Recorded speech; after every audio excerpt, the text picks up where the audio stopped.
प्यारे बच्चों, कल तुहाडा हिंदी और इंग्लिश का पेपर होने जा रहा है।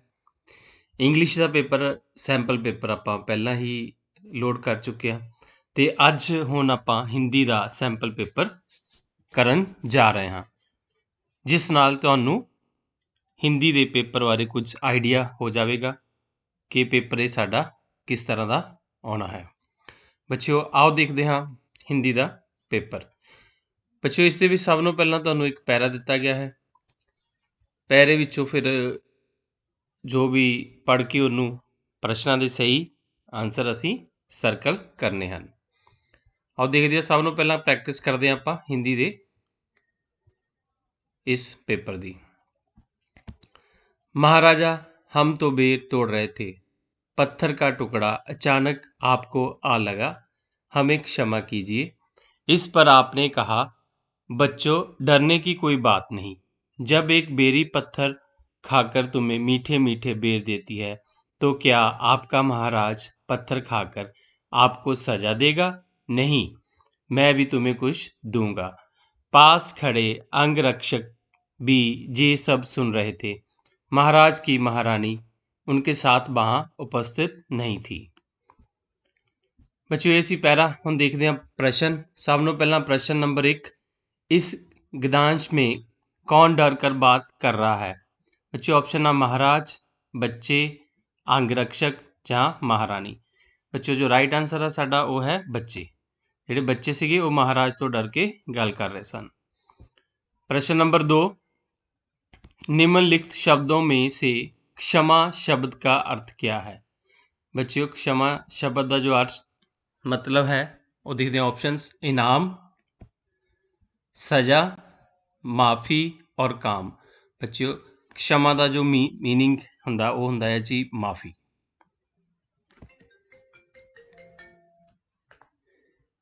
प्रश्न नंबर 3, बेरी के फलों का स्वाद कैसा है?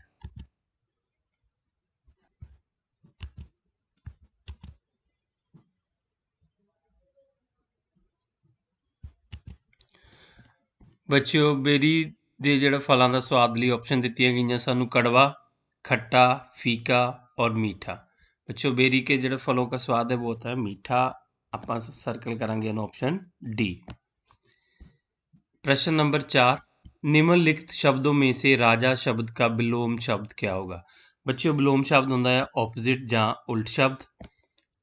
और सानू ऑप्शन दित्तियां हैं रानी, रंक, नृप, भूप। और इहदा जिहड़ा सही आंसर है वो है ऑप्शन ए रानी। प्रश्न नंबर 5, बच्चों डरने की कोई बात नहीं है, जे शब्द किसने कहे? ऑप्शन हैं साडे को बच्चों ने, अंगरक्षकों ने, महारानी ने या महाराजे ने। बच्चों ये जिहड़ा सीगा ये शब्द क्या सी महाराजा ने। सो ऑप्शन डी जिहड़ी है साडा राइट आंसर होएगा। बच्चों निम्न चित्र देकर समझ कर निम्नलिखित पूछे गए प्रश्नों के उत्तर दो। बच्चों फिर सानू एक जिहड़ी है तस्वीर दी गई है, इनू देख के आपां जो प्रश्न दिते हुए हैं उन्होंने सही उत्तर की चोण करनी है। इस जिहड़ी तस्वीर है ये की है, बच्चे जिहड़े आ नदी दे विच दिखाई दे रहे हैं तो जो डुब रहे हैं तो वो रौला पा रहे हैं जां चला रहे हैं। अब देखते हैं प्रश्न नंबर 6, उपरोक्त चित्र में बच्चे क्या कर रहे हैं? चिल्ला रहे हैं, खेल रहे हैं, सो रहे हैं या पढ़ रहे हैं? बच्चों राइट आंसर है ऑप्शन ए, चिल्ला रहे हैं। प्रश्न नंबर 7, बच्चे कहाँ दिखाई दे रहे हैं? ऑप्शन हैं बच्चों नदी में, स्कूल में, पार्क में या मैदान में। बच्चों राइट आंसर है साडा ऑप्शन ए नदी में। प्रश्न नंबर 8, निम्नलिखित शब्दों में से गीला शब्द का विलोम शब्द क्या होगा? बच्चों जो ये इनू आप गीला पढ़ांगे पर स्पैलिंग थोड़े जे गलत लिखे आ। गिला शब्द का जिहड़ा विलोम शब्द विरोधी शब्द आपां दसना, उल्ट शब्द दसना। बच्चे ऑप्शन दित्तियां हैं सानू नम, द्रवित, सूखा या सख्त। बच्चों राइट आंसर है जो साडा वो होएगा सूखा, ऑप्शन सी। प्रश्न नंबर 9, चित्र में कितने बच्चे दिखाई दे रहे हैं? ऑप्शन हाँ जी, एक बालक, दो बालक, एक बालक, एक बालिका ਜਾਂ ਦੋ ਬਾਲਕਾएं। ਬੱਚਿਓ ਜੋ ਰਾਈਟ ਆਨਸਰ ਆ ਇੱਕ ਵਾਰੀ ਫੇਰ ਦੇਖ ਲਓ ਤੁਸੀਂ ਤਸਵੀਰ ਨੂੰ। ਇਹਦੇ ਵਿੱਚ ਸਾਨੂੰ ਇੱਕ ਬਾਲਕ ਤੇ ਇੱਕ ਬਾਲਿਕਾ ਯਾਨੀ ਕਿ ਇੱਕ ਮੁੰਡਾ ਔਰ ਇੱਕ ਕੁੜੀ ਦਿਖਾਈ ਦੇ ਰਹੇ ਹਨ। ਸੋ ਸਾਡਾ ਰਾਈਟ ਆਨਸਰ ਹੋਏਗਾ ਬੱਚਿਓ ऑप्शन नंबर सी, एक बालक एक बालिका, ऑप्शन सी। प्रश्न नंबर 10, निम्नलिखित शब्दों में से बालिक शब्द का स्त्रीलिंग क्या होगा। बच्चों ਆਪਾਂ ਹੁਣ ਬਾਲਿਕ ਦਾ ਜਿਹੜਾ ਇਸਤਰੀਲਿੰਗ ਆ ਉਹ ਦੇਖਾਂਗੇ। ਸਾਨੂੰ ਦਿੱਤਾ ਪਿਆ ਬਾਲਕਾ, ਬਾਲਿਕਾ, ਬਾਲਕੀ ਜਾਂ ਵਾਲਿਕਾ। ਬੱਚਿਓ ਜੋ ਰਾਈਟ ਆਨਸਰ ਆ ਆਪਸ਼ਨ ਡੀ ਬਾਲਿਕਾ।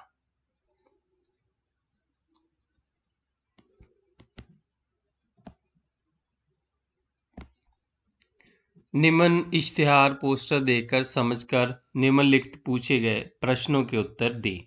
बच्चों सानू एक इश्तिहार दिता गया है, इनू देख के जेडे आपां प्रश्नों के सही उत्तर की चोण करांगे। देखते हैं आपां मॉडर्न स्कूल की रंग रचना सभा द्वारा बनाए गए चित्रों अब कलाकृतियों की बिक्री। आकर्षक अब सब निर्मित चित्र, मूल्य केवल 50 से 150 रुपये। स्थान है जी विद्यालय सभा सभागार, समय प्रातः 10 बजे से साय 5 बजे तक। सौजन्य रचना रंग सभा मॉडर्न स्कूल चंडीगढ़ और ये सानू फोन नंबर दिता हुआ है। प्रश्न नंबर 11, जे विज्ञापन किस सामान की बिक्री से संबंधित है। बच्चों इस विच की असी इश्तिहार च दस्या गया भाई ये रंग रचना है बनाए गए चित्रों अब कलाकृतियों की बिक्री। आओ देखते हैं ऑप्शन है साढ़े को चित्रों की, चित्रों अब कलाकृतियों की, रंगों की या कलाकृतियों की। बच्चों राइट आंसर है साढ़ा ऑप्शन बी, चित्रों अब कलाकृतियों की। प्रश्न 12, दिए गए चित्रों की बिक्री का मूल्य कितने रुपए तक है। बच्चों आपां हुणे इत्थे देखिया सी तस्वीर विच ये सीगा 50 तो लैके 150 रुपए तक। आओ देखते हैं राइट आंसर। राइट आंसर फिर बच्चों साडा 50 तो 100 रुपए आ रही है ऑप्शन डी। ऑप्शन डी नूं आपां की कर देना सर्कल। प्रश्न नंबर 13, निम्नलिखित शब्दों में से दूरभाष से क्या अभिप्राय है। बच्चों दूरभाष कहते हैं मोबाइल नंबर, टैलीफोन नंबर नूं। आओ देखते हैं ऑप्शन फोन नंबर, घर का पता, मूल्य या दाखला नंबर। और राइट आंसर है साडा बच्चों दूरभाष का फोन नंबर। प्रश्न नंबर 14, इन चित्रों की बिक्री का स्थान कौन सा होगा। बच्चों ये जिहड़े चित्र आ किहड़ी जगह ते इहदी प्रदर्शनी लगनी है जां कित्थे इन्हां दी सेल होनी है, वो है स्थान विद्यालय। विद्यालय मीनस स्कूल। और देखते हैं ऑप्शन है बच्चों साढ़े को बगीचा, घर, हस्पताल और विद्यालय। फिर साड़ी राइट ऑप्शन होएगी ऑप्शन डी विद्यालय।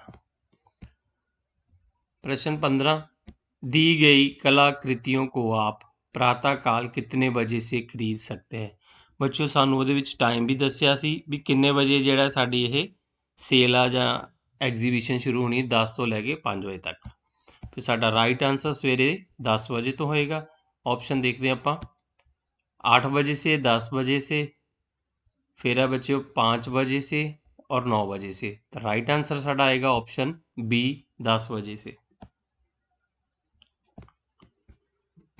निर्देश अनुसार निम्नलिखित प्रश्नों के उत्तर दें। प्रश्न 16, निम्नलिखित शब्दों में से किस शब्द में संयुक्त अक्षर का प्रयोग नहीं किया गया है। बच्चों संयुक्त अक्षर मीनस जिन्हां विच दो अखरां तो जिहड़ा अखर एक बनदा है। आओ देखते हैं ज्ञान, क्षमा, स्त्री, विशेष। बच्चों इहदा राइट आंसर है ऑप्शन डी विशेष। प्रश्न नंबर 17, निम्नलिखित शब्दों में से छात्रा शब्द का अर्थ बताएं। बच्चों छात्रा जिहड़ा हुंदा पंजाबी च जिस तरह आपां विद्यार्थन कह दिंदे आ वो हुंदा आ। आओ देखते हैं आंसर्स छाता, विद्यार्थी, खिलाड़ी और राजा। और राइट आंसर आएगा बच्चों छात्रा का ऑप्शन बी विद्यार्थी। प्रश्न नंबर 18, निम्नलिखित शब्दों में से अशुद्ध शब्द चुने। बच्चों अशुद्ध मतलब जिन्हां दी जिहड़ी स्पैलिंग आ वो मिसटेक आ, स्पैलिंग दी वो आपां लभना। पहला जी मौज, नृत्य, अतिथि और बिटिया।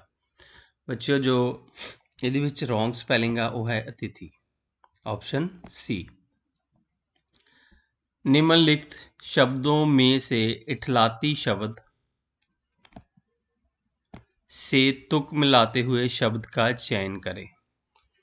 बच्चों इठलाती ਦੇ ਨਾਲ ਜਿਹਦੀ ਲੈ ਜਾਂ ਤੁਕ ਮਿਲਦੀ ਆ ਉਹ ਜਿਹਾ ਸ਼ਬਦ ਆਪਾਂ ਇਹਦੇ ਵਿੱਚੋਂ ਚੁਣਨਾ ਹੈ। ਉਹ ਆਪਸ਼ਨ ਦਿੱਤੀਆਂ ਸਾਨੂੰ ਸਿਆਣੀ, खुशी, रंगोली और लुबाती। इठलाती और लुबाती ਇੱਕੋ ਜੀ ਤੁਕ बनती है जी, इसलिए साडा राइट आंसर होएगा ऑप्शन डी।